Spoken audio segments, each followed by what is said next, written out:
C'est du 7 au 9 janvier 2025 qu'a eu lieu l'atelier de lancement officiel du projet d'appui aux droits et moyens de subsistance des communautés autochtones et locales pour le développement, le climat et la conservation en RDC. Cet atelier a réuni plus d'une cinquantaine de parties prenantes comprenant des experts, cadres du ministère des Affaires foncières représentés au plus haut niveau par le secrétaire général aux affaires foncières et les coordonnateurs nationaux de la Commission nationale de la réforme foncière CONAREF, du ministère de l'Environnement et Développement durable au travers la division de la foresterie communautaire, du ministère de l'Aménagement du territoire au travers la cellule de l'aménagement du territoire, des OSC, ONG, l'ONU Habitat en tant qu'agence de mise en œuvre du programme d'appui à la réforme foncière appuyé par CAFI Fonared. Ce projet financé par la Suède à hauteur de 4 millions de dollars pour une durée de 3 ans, il vise à soutenir la mise en œuvre du système d'information foncière SIF contenu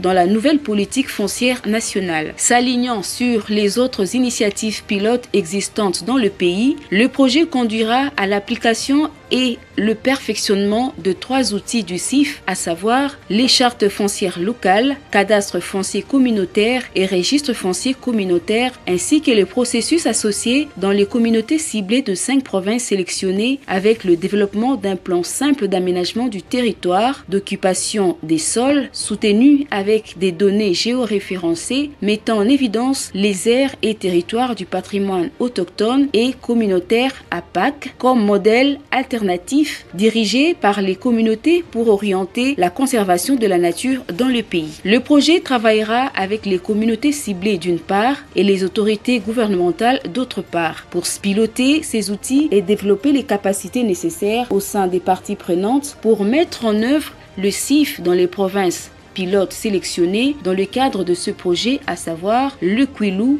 le Congo central, l'Équateur, la Chopo et les Sud-Ubangui. C'est le secrétaire général aux affaires foncières Gérard Mugango Koulimouchi qui a prononcé les mots d'ouverture de ces travaux tout en relevant les aspects positifs de ce projet. Le projet va avoir son attention sur la protection des droits des peuples des communautés et des forêts. Vous savez que nos forêts sont envahies et parfois les peuples vulnérables autochtones sont compte dans la gestion. Donc c'est un projet qui vient pour appuyer et permettre que les droits soient reconnus à ce peuple et puis à ces espaces pour que ces espaces non seulement une fois sécurisés puissent produire les moyens que nous attendons, mais puissent nous aider aussi par rapport à la biodiversité, par rapport à l'environnement et par rapport à notre vie au quotidien. Quand on parle de ce projet, il faut l'entendre comme un projet qui vient nous donner un souffle nouveau et particulièrement pour les peuples autochtones vulnérables et nos forêts.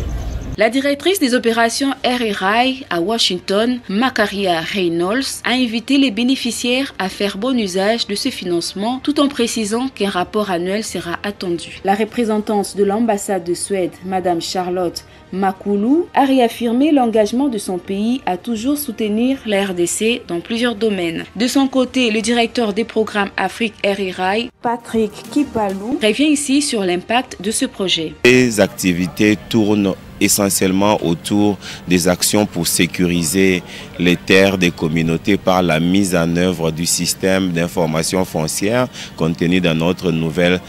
politique foncière. Il y a aussi eu beaucoup de discussions autour des actions à mener par les communautés elles-mêmes dans le sens de pouvoir promouvoir et supporter la conservation communautaire, la conservation de la biodiversité, mais aussi la restauration des écosystèmes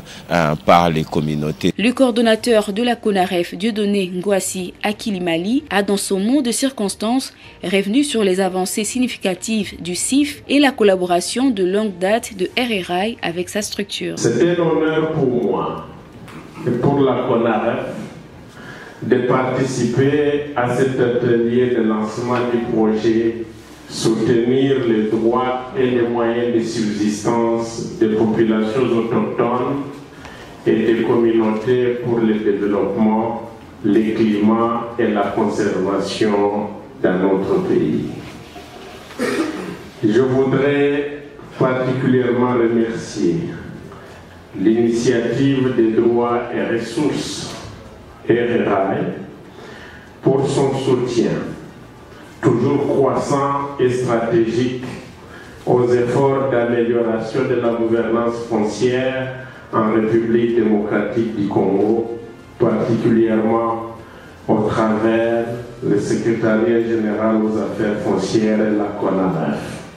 Quelques bénéficiaires ont tour à tour fait leurs exposés incitatifs. L'ANAPAC, qui a exposé sur l'appui aux droits et moyens de subsistance des communautés autochtones et locales pour le développement, climat et la conservation. La CF-LED, qui a exposé sur l'appui à la mise en œuvre des outils du système d'information foncière élaboré par la CONAREF pour la bonne gouvernance foncière participative dans la province de l'Équateur, territoire de Bassankousou et Bolomba. Les exposés se sont poursuivis le deuxième jour. Le troisième jour fut consacré à la mise à niveau sur les aspects de gestion administrative et financière ainsi qu'aux normes et politiques de gestion. Des travaux en petits groupes par organisation ont permis de centrer pour chaque partenaire son plan de travail avec indicateurs pour les 3 prochaines années. La clôture de ces travaux a été sanctionnée par des recommandations et la présentation d'une feuille de route précisant les prochaines étapes. Après cet atelier, le secrétaire général aux affaires foncières, Gérard Mugangu, a eu l'honneur de recevoir dans son bureau de travail la délégation de RRI composée de Madame Macaria Reynolds, chef des opérations RRI à Washington, Monsieur Patrick Kipalou, directeur de programme Afrique RRI, Madame Michelle Sankov, chargée des suivis et évaluation du projet RRI au Cameroun et à Kinshasa, et le consultant de la CONAREF, Commission nationale de la réforme foncière, Raphaël Kassongo. La terre pour nous unir et non nous diviser, la terre pour nous nourrir et non nous affamer, la terre pour nous enrichir et non nous appauvrir.